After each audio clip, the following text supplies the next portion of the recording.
এই মাসে আমরা কি অর্জন করেছি আর কি ছেড়ে দিয়েছি সেটাই এখন হিসাবের বিষয়, ঠিক কিনা বলেন? আমরা কি ছেড়ে দিয়েছি আর কি অর্জন করেছি। আল্লাহ তাআলা বলেছেন, ইকরা কিতাবাকা কাফা বিনাফসিকাল ইয়াওমা আলাইকা হাসিবা। পড়ো তোমার আমলনামা, তাহলে তুমি তোমার হিসাব পেয়ে যাবে। আল্লাহ বলেছেন তুমি তোমার আমলনামা পড়ো। ইকরা কিতাবাকা কাফা বিনাফসিকাল ইয়াওমা আলাইকা হাসিবা। তুমি তোমার আমলনামাটি পড়ো, সকাল থেকে সন্ধ্যা পর্যন্ত কি কাজ করেছো। এটা পড়লে তোমার কি অর্জন হয়েছে আর কি ছেড়ে দেওয়া হয়েছে এটা তোমার হিসাব হয়ে যাবে। বলেছেন কে? আল্লাহ তাআলা। এই হিসাব করা দরকার আসেনি? আমরা করিনি। কিসের হিসাব করি? সকাল থেকে সন্ধ্যা পর্যন্ত ব্যবসা করেছি, এই ব্যবসার দোকানের আয় হলো কত, ব্যয় হলো কত, এই হিসাবগুলো আমরা দোকানেও করি, আবার বাড়িতে এসে বালিশের সাথে মাথা লাগিয়ে সেখানেও শুয়ে শুয়ে হিসাব করি, ঠিক কিনা বলেন? সব কিছুর হিসাব চলে। মাঠে ধান চাষ করেছেন, আপনার এই বিভিন্ন ফসলাদি শস্যাদি চাষ করেছেন, কোথায় কি ফল ফেলেছেন এবং কোন সার দিয়েছেন বা কোন সার দিলে ভালো হবে বা কোনটা না দিলে নয়, এগুলো আপনি বালিশের সাথে মাথা রেখে ঠিকমতো হিসাব করছেন। কালকে কোন কাজটি আগে করবেন এবং কোন কাজটি পিছনে ছেড়ে দিয়েছেন, কোন কাজটি করলে ভালো হতো এবং কোন কাজটি করেছেন আপনার লাভ হয়েছে, এই হিসাব করে কিনা? বালিশে যদি শুয়ে শুয়ে আপনি দুনিয়ার যাবতীয় হিসাবগুলা করতে পারেন, আল্লাহ তাআলা যে বলেছেন তুমি আখিরাতের কি হিসাব করেছ, সকাল থেকে সন্ধ্যা পর্যন্ত কতটুকু নেক কাজ করলে, ভালো কাজ করলে, কতটুকু শিরক করলে, বিদআত করলে, কতটুকু ফাহিশা কথা বললে, অপকর্ম করলে, এই কাজগুলো একটু যদি হিসাব করতেন তাহলে আমার মনে হয় যে আগামীকাল আর কেউ অন্যায় করতো? আজকে হিসাবে ধরা খেয়েছে, আমি তো সুদ খেয়ে ফেলেছি, আগামীকাল আর সুদ খাবো না। হিসাবে ধরা খেয়েছে, আজকে তো আমি ঘুষ খেয়েছি, আগামীকাল থেকে আর ঘুষের টাকা। আরেকজন হিসাব করেছে, আমার তো জোহরের নামাজটা ছুটে গেছে, আগামীকাল থেকে জোহরের নামাজ আর ছাড়বো না। এই যে আপনার গ্যাপ হয়েছে, আগামীকাল আপনি এর শূন্যস্থান পূরণ করে নেন, তাহলে জীবনটা আলোকিত হইতে কি বেশি সময় লাগে? বেশি সময় লাগে না। আমরা কি করি? নিজের আমলের কোনো হিসাব করি না। এই জন্যে আমরা অন্যের পিছে দৌড়ি, অলি আল্লাহ খুঁজি, দরবেশ খুঁজি, সুফি খুঁজি, ওর পিছে দৌড়ি, যে ওর পিছে যদি না হাঁটি তাহলে আমার মনে হয় ভাগ্যের কোনো পরিবর্তন হবে না। আরে ভাগ্যের পরিবর্তন তো আপনার কাছে। আপনি সকাল থেকে সন্ধ্যা পর্যন্ত কি করেছেন, বালিশের সাথে যখন মাথা লাগাবেন তখন সেখানে শুয়ে শুয়ে হিসাব করেন। আজকে কয় ওয়াক্ত নামাজ পড়েছেন বা জামাত, কয় ওয়াক্ত ছেড়ে দিয়েছেন, এই হিসাবটা করলে হিসাবে এসে যাবে কিনা? এসে যাবে। পবিত্র মাহে রমজানের আজকে 27তম, আপনি কয়টি রোজা ধরেছেন, কয়টি রোজা ছেড়েছেন, একটু হিসাব করে দেখেন, তাহলে হিসাবে ধরা খেয়ে যাবে। আগামী দিনের জন্য আপনি সংশোধন হয়ে যাবেন, ঠিক কিনা বলেন? আপনি কয়জনের সাথে, কয়জন লোককে আপনি ইফতার করিয়েছেন, কয়জন লোককে আপনি সাহারি খাওয়াইয়েছেন, আপনি কয়জন লোককে সাহায্য করেছেন, সহযোগিতা করেছেন, একটু হিসাব করেন। হিসাব করলে ধরা খেয়ে যাবে আমি কি করেছি আর কি ছেড়ে দিয়েছি। এটা যদি আল্লাহর বান্দারা করে তাহলে আমার মনে হয় একটা লোক বেনামাজি থাকতে পারে না। থাকতে পারে? থাকতে পারে না। প্রত্যেকেই আল্লাহ তাআলার প্রিয় বান্দা হয়ে যাবে, প্রত্যেকেই আল্লাহ তাআলার ওলি হয়ে যাবে, প্রত্যেকেই আল্লাহ তাআলার বন্ধু হয়ে যাবে। আমরা বন্ধু হতে পারি না, নিজেকে আল্লাহর বন্ধু বানাইতে পারি না, নিজের কাছে দুর্বলতা আছে। এই জন্য দোকানের হিসাব চলে, মাঠের হিসাব চলে, তারপরে যিনি নদীতে নৌকাবান সেটারও হিসাব চলে, ঝাড়ুদার ঝাড়ুর হিসাব চলে, কাঁচামালের ব্যবসায়ী কাঁচামালের হিসাব চলে, চাকরিজীবী চাকরিজীবী হিসাব চলে, সব কিছু হিসাব চলে, কিন্তু এই কাজের হিসাব কেউ করে না। আল্লাহ তাআলা আমাদের সবাইকে বুঝার তৌফিক দান করে সবাই আমিন। এই জন্য শায়ের বলতেছেন, নাদানিহি কহে গেল্লা বরদাস্তান কহে সুস্তি বুয়াদ কামে না কাস্তান কহে সুস্তি বুয়াদ কামে না কাস্তান। যখন মরে যাবেন হাসরের ময়দানে কায়েম হয়ে যাবে। ওই হাসরের ময়দানে প্রত্যেকেই যার যার আমল নামার গাঁটটি নিয়ে, আমল নামার বস্তা নিয়ে সে দৌড়তে থাকবে। কেউ আমল নামা পেয়ে খুশি হয়ে যাবে, কেউ আমল নামা পেয়ে নারাজ হয়ে যাবে, গুসা হয়ে যাবে, চিৎকার করতে থাকবে হাসরের ময়দানে। বলে নাউজুবিল্লাহ। কবি শুধু সেটা না, কবি বলতেছেন যে ওই ব্যক্তি আক্ষেপে সে তার হাতের যে এই যে তালু আছে, তালুকে কামড়াতে থাকবে, সিঁড়ি ফেলবে হাতের তালু। যেটা হাতের তালু সেটা কষ্টকর, কিন্তু হাসরের ময়দানে সে হাতের তালুকে ছিঁড়ি ফেলবে। তাহলে কত দুঃখ, কত বেদনা, কত পেরেশানি হলে এই কাজটি করতে পারে, নিজের হাতকে নিজে কামড়িয়ে ছিঁড়ে ফেলবে হাসরের ময়দানে। নাদানি কেহে গেল্লা বরদাস্তান, নাদানি কেহে গেল্লা বরদাস্তান কাহা সুস্তি বুয়দে কামে না কাস্তান কাহা সুস্তি বুয়দে কামে না কাস্তান। বলেন সুবহানাল্লাহ। এরকম আক্ষেপ থেকে আমাদের বাঁচা দরকার আছে না? খালি ওয়াজ শুনবো কান শুট করবো, কোনো লাভ নাই। একটু একটু শুনেন, একটু একটু আমল করার চেষ্টা করেন। একটু একটু করতে করতে নিজের জীবনটা আলোকিত হয়ে যাবে। আজকে যারা জীবনটাকে আলোকিত করেছেন, নিজেকে নিজে সম্মানিত করেছেন, নিজেকে আপনার সমাজে দেশে গ্রহণযোগ্যতা এনেছেন, প্রত্যেকেই সাধনা করেছেন। কি করেছেন? সাধনা করেছেন। রোজা ছেড়ে দিয়ে, নামাজ ছেড়ে দিয়ে, আল্লাহ তাআলার হুকুম পালন না করে কেউ নিজের জীবনকে আলোকিত করতে পারে না। কেউ নিজের জীবনে কল্যাণ বয়ে আনতে পারে না। এই জন্যে হযরত আবি উমামা রাদিয়াল্লাহু তাআলা আনহু থেকে একটা হাদিস বর্ণিত আছে। তিনি বলেছেন, কুলতু ইয়া রাসূলুল্লাহ, রাসূলের দরবারে গেছেন, যাই বলছে, ইয়া রাসূলুল্লাহ মুরনি বে আমালিন, আমাকে একটি আমলের নির্দেশ দেন, একটি আমল করার নির্দেশ দেন। কোন আমলটি করলে আমি জান্নাতে যেতে পারবো? মুরনি বে আমালিন। ক্বালা রাসূলুল্লাহ সাল্লাল্লাহু আলাইহি সাল্লাম বলেছেন, আলাইকা বিসাওম, তুমি তোমার উপরে সাওমকে আবশ্যক করে নাও। সাওম মানে বুঝছেন তো কি? রোজা। সাওম মানে কি? রোজা। তুমি তোমার উপরে রোজাকে আবশ্যক করে নাও। ফাইন্নাহু লা ইদলা লাহু, এটার কোনো বিকল্পই নাই। সুবহানাল্লাহ।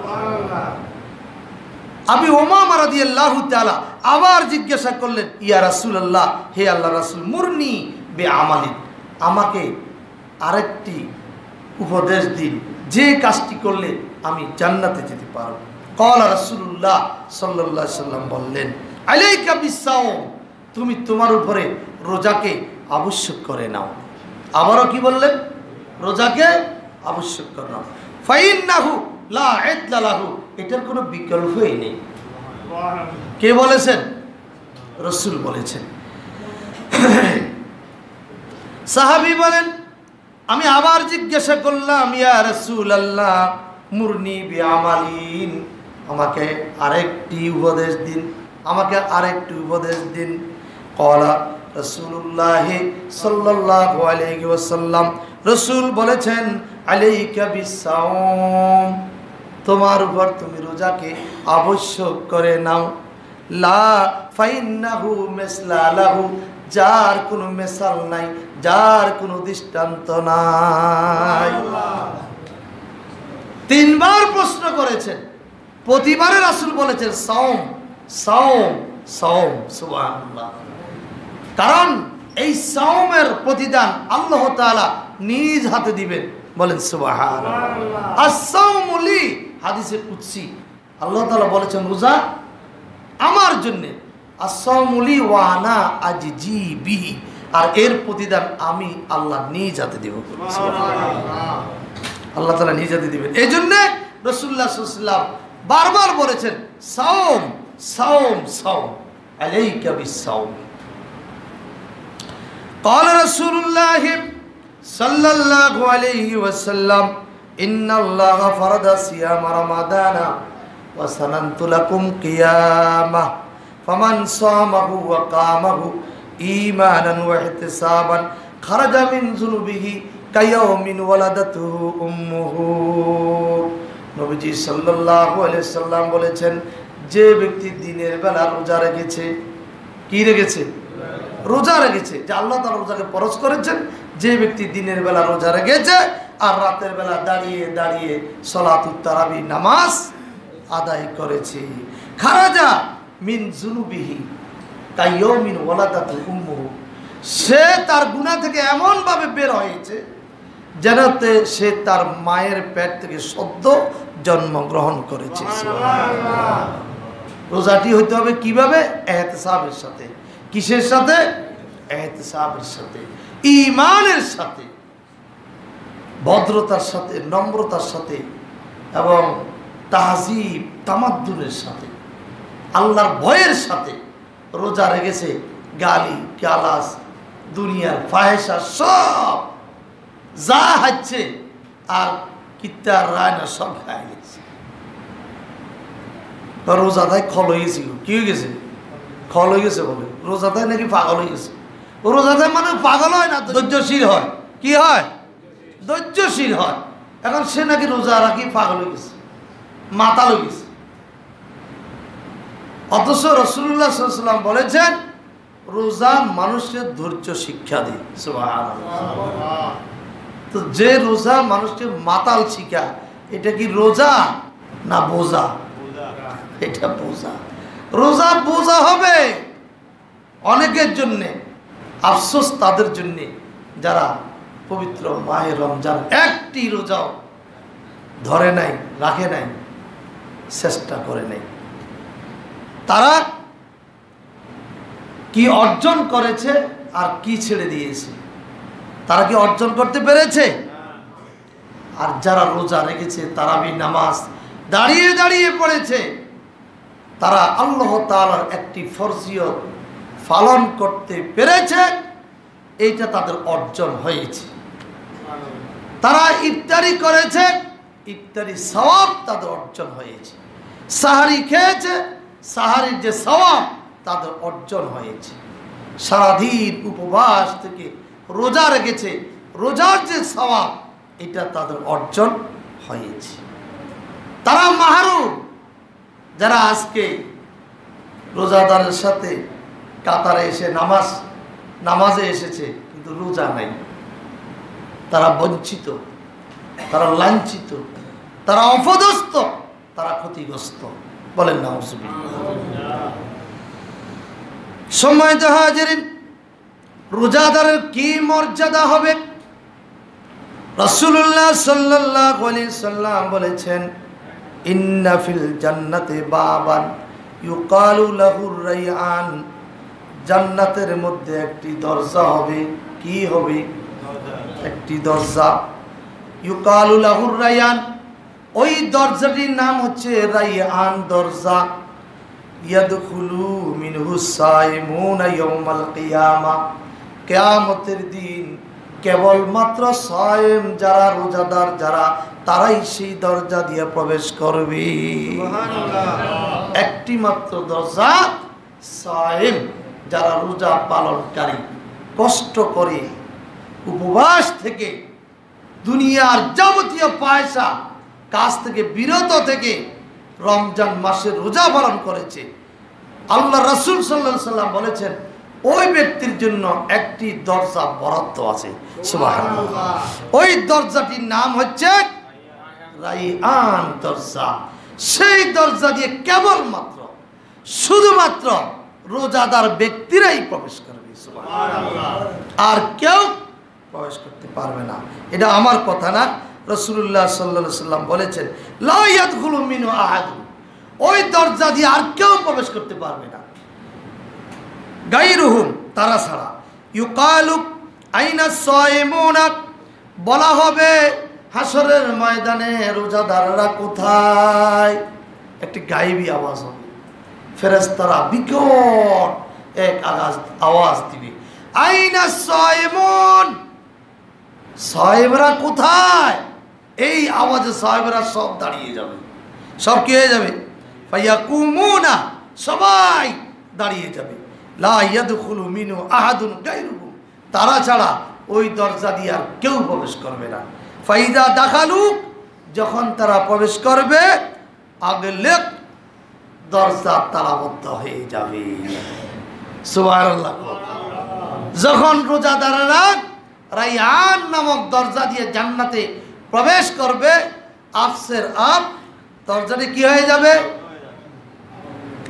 ওই যে ছেলে কিন্তু বুঝেন না কেন, লিফট, জান্নাতের দরজা। আমি বুঝাইলাম আরে লিফট, জান্নাতকে বোঝানোর জন্য আল্লাহ তাআলা দুনিয়াতে অনেক কিছু মেসাল দিয়ে দিয়েছেন। এই যে লিফট বন্ধ হয়ে যাবে, জান্নাতীরা দরজার সামনে যাবে, এটা এইভাবে খুলে যাবে। সুবহানাল্লাহ।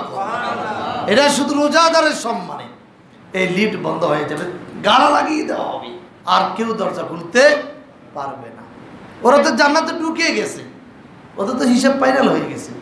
বুখারী শরীফে আছে 1896 নম্বর হাদিস, মুসলিম শরীফে আছে 1152 নম্বর হাদিস। রাসূল সাল্লাল্লাহু আলাইহি সাল্লাম আরেকটি হাদিস বর্ণনা করেছেন রোজাদারের সম্মানে, আমার নামাজীদের সম্মানে, জিহাদকারীদের সম্মানে, সদকাকারীদের সম্মানে আরেকটি হাদিস বর্ণনা করেছেন। নবীজি সাল্লাল্লাহু আলাইহি সাল্লাম বলেছেন, ফামান কানা মিন আহলিস সালাত, যে ব্যক্তি নামাজ কায়েম করেছে, ফামান কানা মিন আহলিস সালাত, যে নামাজকে প্রতিষ্ঠা করেছে, দুইয়া মিন বাবিস সালাত, জান্নাতের একটি দরজা থাকবে, ওই দরজায় একজন ফেরেশতা দাঁড়িয়ে থাকবে। সুবহানাল্লাহ। ওই দরজা থেকে চিৎকার করে করে বিকট আওয়াজে ডাকতে থাকবে, দুইয়া মিন বাবিস সালাত, নামাজি ব্যক্তিরা তোমরা কোথায় আছো? ওই দরজা দিক দিয়ে ডাকতে থাকবে। ওমান কানা মিন আহলিল জিহাদ, জিহাদ, দুনিয়াতে যারা জিহাদ করেছে, সংগ্রাম করেছে, তাদের জন্য একটি দরজা জান্নাতের মধ্যে থাকবে। ওই জান্নাতের দরজা একজন ফেরেশতা দাঁড়িয়ে থাকবে, দুইয়া মিন বাবিল জিহাদ, ওই জিহাদের দরজা থেকে ডাকতে থাকবে, জিহাদকারীরা কোথায়? মুজাহিদেরা তোমরা কোথায়? এই দিকে আসো, এই দরজা দিয়ে আসো। মুজাহিদেরা সেই দরজা দিয়ে জান্নাতে প্রবেশ করতে থাকবে, আর নামাজ আদায়কারীরা, সালাত আদায়কারীরা সালাতের যে দরজা দিয়ে আহ্বান করবে ফেরেশতা, ওই দরজা দিয়ে জান্নাতে প্রবেশ করতে থাকবে। এটা হচ্ছে তাদের সম্মানে। ওমান কানা মিন আহলিস সিয়াম, সিয়ামকারীদের জন্য একটি দরজা থাকবে, ওই দরজাটি হচ্ছে দুইয়া মিন বাবির রায়্যান, জান্নাতের সেই দরজাটির নাম হবে রায়্যান। সায়েমকারী, সিয়ামকারী, রোজা পালনকারী ব্যক্তিদেরকে ফেরেশতা ডাকতে থাকবে, আইনা সায়েমুন, রোজাদারীরা কোথায়? এই দরজা দিয়ে আসো, এই দরজা দিয়ে আসো। তখন কি আর বসে থাকবে? ফায়াকুমুন, দিবে দৌড়। নামাজিরা নামাজি দরজার দিকে দৌড়ছে, জিহাদকারীরা জিহাদের দরজা দিকে দৌড়ছে, সিয়াম পালনকারীরা সিয়াম পালনের রায়্যান নামক দরজার দিকে দৌড়ছে। ওমান কানা মিন আহলিস সাদাকা, যারা সদকা করেছে, দান করেছে, খয়রাত করেছে, যাকাত দিয়েছে। আল্লাহ রাসূল সাল্লাল্লাহু আলাইহি ওয়াসাল্লাম বলেছেন, ওই দরজা দিয়া দুইয়া মিন বাবিস সাদাকা, সদকাকারীদের জন্য একটি দরজা থাকবে, তাদেরকে সেই দরজা দিয়ে আহ্বান করবে, প্রত্যেকে সেই দরজার দিকে দৌড়তে থাকবে। ফাকালাত আবু বকর রাদিয়াল্লাহু তাআলা, আবু বকর রাদিয়াল্লাহু তাআলা আনহু বলেন, বে আবি আনতা ওয়া উম্মি ইয়া রাসূলুল্লাহ, হে আল্লাহর রাসূল। এই হাদিসটা শুনে আল্লাহ আবু বকর সিদ্দিক রাদিয়াল্লাহু তাআলা রাসূলকে বলতেছেন, ইয়া রাসূলুল্লাহ, আমার আম্মা আমার আব্বা আপনার জন্য কোরবান হোক। আপনি যে দরজাগুলোর কথা বলেছেন, কথা মানে বুঝেন নাই? আবু বকর সিদ্দিক রাদিয়াল্লাহু তাআলা আনহু রাসূলকে বলতেছে, ইয়া রাসূলুল্লাহ, আপনি তো সালাতের আদায়কারীর দরজার কথা বলেছেন, সিয়াম পালনকারীর দরজার কথা বলেছেন, সদকা দানকারীর দরজার কথা বলেছেন, জিহাদকারীর দরজার কথা বলেছেন। প্রত্যেকে তো প্রত্যেকের দরজা থেকে ধরবে, কিন্তু এমন কোনো ব্যক্তি আসেনি প্রত্যেক দরজা থেকে ওই ব্যক্তিকে ডাকবে। সুবহানাল্লাহ! কেমন প্রশ্ন আবু বকর সিদ্দিক! আমি জানি এই সব দরজা থেকে এক ব্যক্তিকে ডাকবে না, তবে ইচ্ছা কোনো আসেনি কেউ।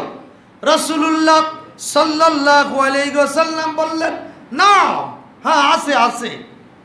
আবু বকর সিদ্দিক রাদিয়াল্লাহু তাআলা আটকে গেলেন, চমকে গেলেন। সেই নামটি যদি আমার হয়ে যেত, সুবহানাল্লাহ! সেই নামটি যদি আমার হয়ে যেত। রাসূল বলছেন, ও আরজুয়ান তাকুনা মিনহুম, ও আবু বকর, আমি আশা করি সেই ব্যক্তিকে ডাকবে সব দরজায়, সেই ব্যক্তিদের মধ্যে তুমি হচ্ছ একজন। আল্লাহু আকবার! আবু বকর রাদিয়াল্লাহু তাআলা আলহামদুলিল্লাহ বলে লাফ দিয়ে উঠলেন, বলেন সুবহানাল্লাহ। যে সব দরজা দিয়ে ডাকবে একমাত্র আবু বকর সিদ্দিক রাদিয়াল্লাহু তাআলা আনহুকে। আবু বকরকে সাহেব সিয়ামের দরজা দিয়েও ডাকবে, সদকাকারীর দরজা দিয়েও ডাকবে, নামাজ আদায়কারীর দরজা দিয়েও ডাকবে, জিহাদকারীর দরজা দিয়েও ডাকবে, সদকাকারীর দরজা দিয়েও ডাকবে। তাহলে কতগুলা গুণের অধিকারী হলে তাকে ডাকতে পারে। এই গুণ, এই বৈশিষ্ট্যগুলা অর্জন কি আমরা করতে পারি কি না? পারি কি না? অবশ্যই পারি। শুধু কি করতে হবে? চেষ্টা করতে হবে আর ইচ্ছা থাকতে হবে। চেষ্টা করতে হবে, ইচ্ছা থাকতে হবে। যদি ইচ্ছা এবং চেষ্টা না থাকে তাহলে ওই আশা করি লাভ নাই।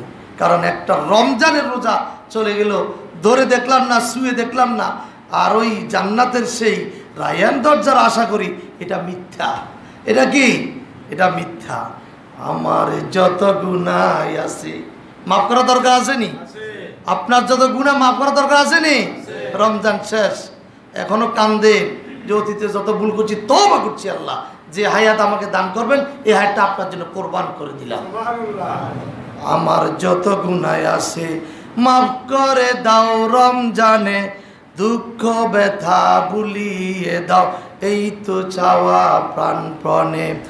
আমার যত গুনাহ আছে মাফ করে দাও রমজানে, দুঃখ ব্যথা ভুলিয়ে দাও, এই তো চাওয়া প্রাণপণে।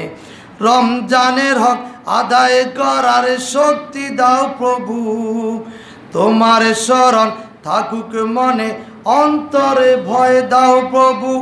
রমজানের হক আদায় করার শক্তি দাও প্রভু, তোমার শরণ থাকুক মনে, অন্তরে ভয় দাও প্রভু। হৃদয়ে দাও তোমারই রং, এই তো চাওয়া আনপ্রাণে, দুঃখ ব্যথা ভুলিয়ে দাও, এই তো চাওয়া প্রাণপণে। চান কিনা? দুঃখ ব্যথা ভুলিয়ে দাও, এই তো চাওয়া প্রাণপণে। আমার যত গুনাহ আছে মাফ করে দাও রমজানে, দুঃখ ব্যথা ভুলিয়ে দাও, এই তো চাওয়া প্রাণপণে। মনের কালি দাও মুছে দাও রহমতের রমজানে। হিংসা বিদ্বেষ আছে না? হিংসা বিদ্বেষ দাও মুছে দাও রহমতের রমজানে। হেরারে আলো দাও চড়িয়ে এই সমাজের সবখানে, জান্নাতে যেন হয় ঠিকানা, এই তো চাওয়া প্রাণপণে। দুঃখ ব্যথা ভুলিয়ে দাও, এই তো চাওয়া রমজানে। বলেন সুবহানাল্লাহ।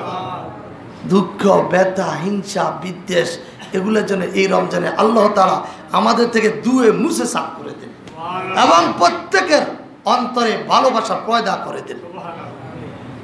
এইটা আমরা চাই কি না? হিংসা রাখবেন না। রমজান শেষ হয়েছে, যেভাবে ভালোবেসে আন্তরিকতার সহিত ছিলেন যেন সারা বছর সারা জীবন এই ভালোবাসা নিয়ে থাকতে পারেন। ওয়া আখির দাওয়ানা